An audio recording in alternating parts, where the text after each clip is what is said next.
The Indiana Pacers are up next. Tyrese Haliburton unfortunately did his Achilles in Game 7 of the finals series against OKC last year, which means so much is going to open up here for the Pacers this season. Miles Turner's also gone. How is this going to affect the outlook on the Pacers in fantasy basketball? Let's check it out.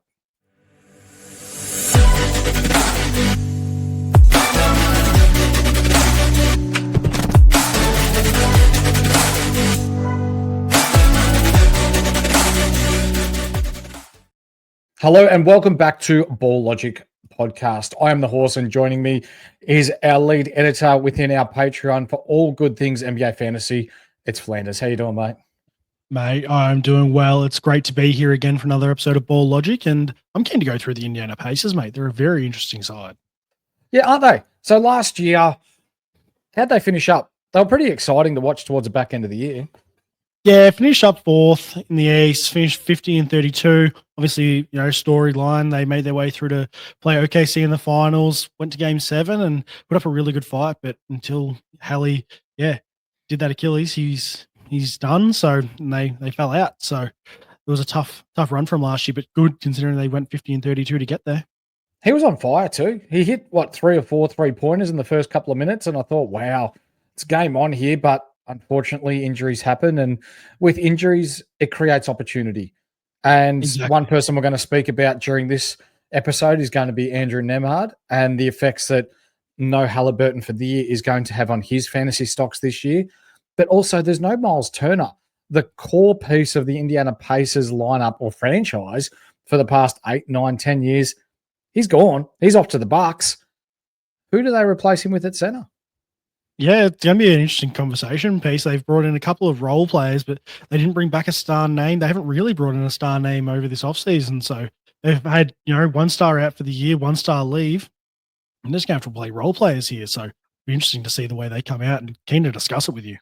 Well, when we're talking players that have left and players that have come in, there's one name. We can put a line through Tyrese because he's out for the year, but he's still with the Indiana franchise. But Miles Turner being out, and they've effectively replaced him with Jay Huff. Yeah, how do you see Jay Huff fitting in with the Indiana Pacers? I think he'll fit in well. He's going to bring in that big body that they need to lock down the middle there. But he's not going to be a replacement. He's going to try replace it, but he's not going to be a full replacement for the likes of Miles Turner. So it'll be interesting to see what they do with him. And I think there's every chance he gets a starting role here. Jay Huff, 64 games with Memphis last year, shot at almost 52% from the field, almost 79% from the line. So when you're talking about a center, that's not too bad from the line. 1.3 threes per game, 1 block per game, but I guess it was limited minutes. That was only an 11.7 minutes. So this year, he's got the opportunity to bump that up to 25, 26 minutes a game, depending on what they do with Siakam and whether they play Siakam at the 5. Yeah, there's a lot of opportunities, and they've got a lot of depth here where they can roll a few different lineups here. They can, depends on whether they want to run Siakam at the 4 or the 5. Depends on what they want to do with Obi Toppin. There's a lot of options they've got here and a lot of flexibility to run a few different lineups, and I wouldn't be surprised to see them run that. I think games started for Jay Huff on a full 82-game season is probably going to be 30 games, maybe 40 games. Just depends on how they see it, and some other games started to be rotated around through some other pieces. That's right. So they can go their small ball with potentially Toppin at the 4, Siakam at the 5, or whether they want to go big with Huff. He is 7'1", did well in the G League before getting his chance in the NBA, and he's now got his contract with the Indiana Pacers. So good luck to that man. But this year, pardon me, how do you see the wins-loss total going for the Indiana Pacers? So they've effectively lost their top 2 pieces that they've had in fantasy basketball. Well, it's not just fantasy basketball, is it? It's just basketball in general with the Indiana Pacers franchise, and that Tyrese Haliburton was 16th overall when you're looking at head-to-head categories. Miles Turner was 57th last year. The next one in that list, or the one who's going to be number 1 when we're looking at last year's overall rankings, Pascal Siakam. He finished 74th. Yes, he played 78 games at almost 33 minutes per game. 52% from the field, only 73 from the line. That's pretty ordinary. But 20.7 rebounds, 3.5 assists, a steal and half a block a game. Those numbers have to increase substantially across the board for the Pacers to be in contention for playoffs this year. They do. I think if they'll be happy to be a 500 team, they can go 41-41. Again, that's only a 9-game loss, and you've lost your two biggest name guys. So I think they'd be happy to be a 500 team. On last year's rankings, that'll put them in, play in. That'll put them about 8th. So I think that'll be probably about where they'd be happy to be. There is also the opportunity. Do they just go full blown gap year and just run some things, try some things, and maybe try to pick up a lottery pick? Yeah, I'm thinking 38 to 40 wins. I think it's a bridge too far when you're speaking of losing both of your top players that you've had with the franchise over the past 18 months. We know that Tyrese was traded into the Indiana Pacers for Domantas Sabonis once upon a time, and that trade's worked out for Sacramento as well. But when we're talking Indiana, and without Haliburton, without Turner now, it's going to be tough, and there's going to be teething issues. So in saying this, we're going to talk about who we think in this side could be top 3 relevant in fantasy this year.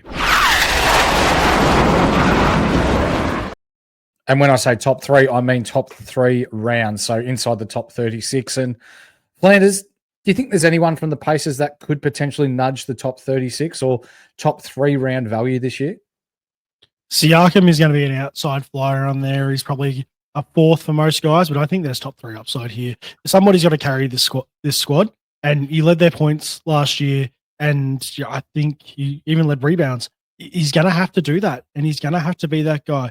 Again, with Miles Turner out, you're missing 2 blocks a game. With no Miles Turner, 6.5 boards, 15.6 points.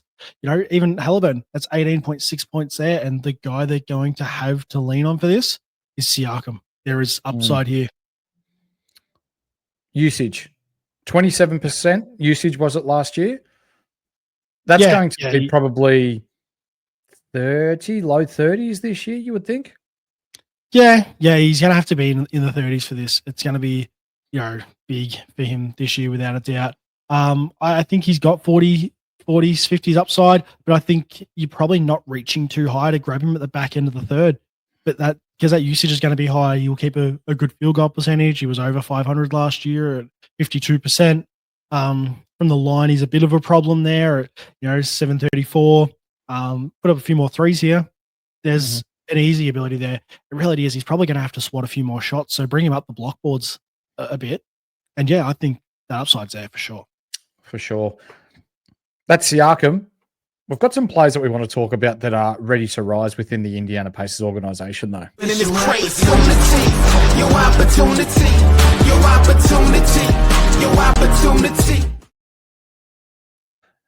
And for me, the 2 big names that come up here and could be sneaky chances, both of them, for being the most improved in the NBA for the 2025-26 season is Mr. Nembhard, who came off the bench last year and has shown in the past that he's got an ability to score and get assists and defensive stats without Haliburton in the side. But also Benedict Mathurin. Talk to me about Nembhard first before we touch on Mathurin, mate. Yeah, Nembhard, interesting prospect here. Yeah, he went at 28.9 minutes last year.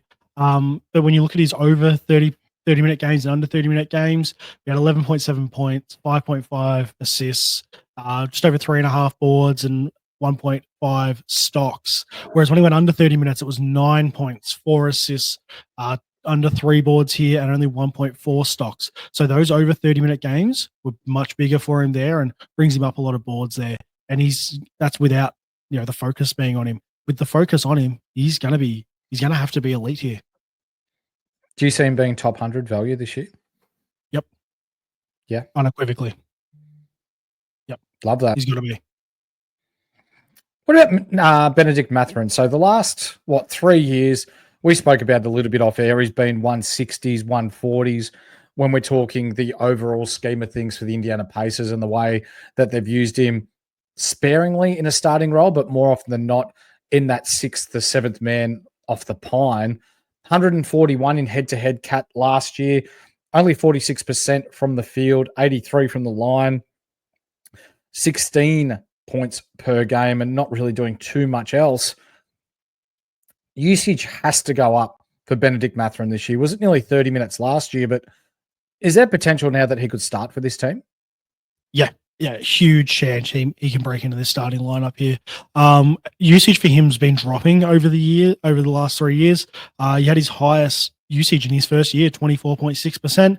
Then it was 23.4, then 22.8. And I think this year is going to be the year that hits a big old U-turn and starts shooting back up. He's probably going to be, mid, maybe even high 20s here.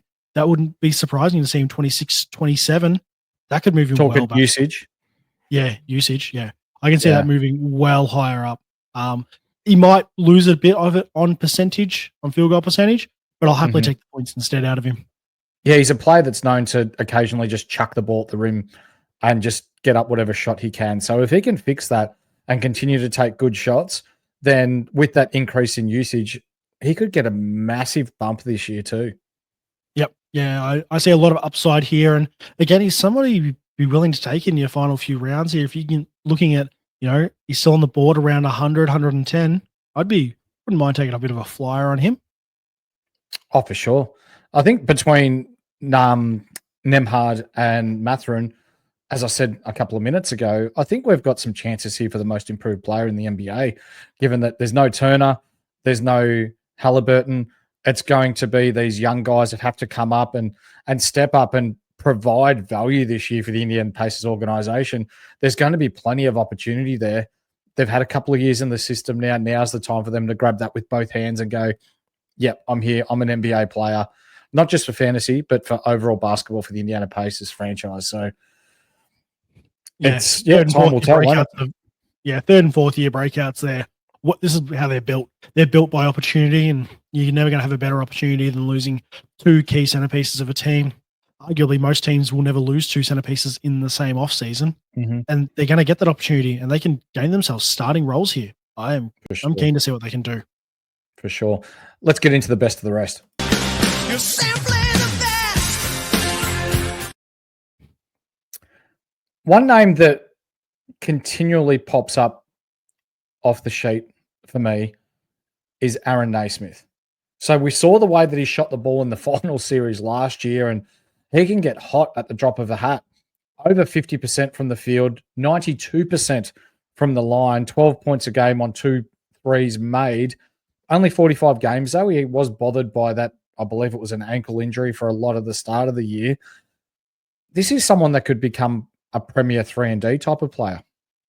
Yep. Yeah, I see a lot of upside with him, and he has the ability. He's got good percentages. Over 500 from the field, over 900 from the line. They have good percentages. If he can keep them there, that's good. He brought his field goal up by 1% last year, but he brought his free throws up by 13% on the year before. And we've had a bit of a look at his 30-plus minute numbers from last year. He was at 15.5 points a game, just over 1 assist, 5.5 boards, 1 steal, and 0.8 of a block. If you want to find a player comparison with similar sort of numbers here, that would be Tobias Harris, and he was ranked 93rd overall last year. So there's top 100 value there with Aaron Naismith. Comfortably. Yep. There is upside there. And if you see him sliding, I would be all over a bit of that here, because he is somebody that is going to thrive on opportunity. And his numbers from last year say that. And those numbers last year had Miles Turner and they had Tyrese Haliburton. Without them, they're going to use him. Love it. Rate that call. Talk to me about Obi Toppin as well. Someone that's, he was a high draft pick at the New York Knicks, came across to the Indiana Pacers. He's played in that 6-man role off the bench, has done it quite well, but again, without Miles Turner, there's opportunity here for Obi Toppin to, whether he makes his way into that starting lineup or whether there's increased minutes in that 6-man role. The opportunity's there. There is. And for him, his lackluster part of his game has been counting stats. His percentages have been good, 529 from the field, 781 from the line. Your percentages are good. It's just a matter of bringing up the counting stats, 10.5 points, 4 boards, 1.6 assists, and 1 stock a game. They're not that great, but he's only playing that on 20 minutes. If he can crack into this starting lineup and get 24, 26, maybe 28 minutes a game here, I could see him, being a 150, 140, 130 guy. Hits the corner 3 at about 45% as well. Yeah. It's corner 3 at 44%, and over half his shots last year were three-pointers. So Okay. very effective there. Even if he slides out of 168 and he goes undrafted, streaming option 101. That's what you want. 100%, especially if you see that the role's there. Now that we've spoken about Toppin, let's talk about who we think is going to start the year. And for you, who's in your starting five for the Indiana Pacers come opening night? I'm going to run Nemhard at the 1, Mathurin at the 2, Naismith at the 3. I'm going to go with Siakam at the 4 and Huff at the 5. I reckon that's how they'll start. But I reckon as the year rolls on, come through sort of November, December, Obi Toppin will probably make his way into a few lineups. But I think come opening night, they'll run Huff at the 5. Yeah, I think you're right. I think there'll be times where they'll run a small ball 5, where Siakam's at the 5 and Toppin's at the 4. And also, there's not anyone that we've really forgotten about. TJ McConnell is a nice streaming option if you want defensive stats and, you know, your assists and your boards, out of position boards, especially by someone that's, you know, quick, nippy, good for field goal percentages as well if he's getting an extended run. But yeah, when we're talking the Indiana Pacers, it's Nemhard, it's Siakam, it's Naismith, it's Benedict Mathurin, and potentially Toppin as well. Yeah, for sure. Isaiah Jackson, if you need some boards, that's probably about your only other option there. But his minutes could be limited there. But other than that, you've got some great 3-point streaming options here, and you know you got some other good value as well. TJ McConnell off the bench is always going to be good, depending on what happens. You know, at those 1-2 spots, you can always get some good minutes there, proven to be reliable. 100%. Isaiah Jackson coming back from an Achilles injury as well that ruled him out very early last year. Look to see how he's traveling in the preseason. He does block a lot of shots. He does get his defensive stats and loves to grab a board. He's an undersized center, but is very aggressive on the boards. One to keep an eye out for. Ladies and gentlemen, that is the Indiana Pacers. Thank you for tuning in with us. We'll continue with our team previews each and every day right throughout the preseason. We've got fantasy sleepers. We've got mid-round classics. We've got sleepers. We've got everything here at Ball Logic Podcast. So thank you for joining us on the horse. This is Flanders, and we'll catch you soon. Peace. Guys.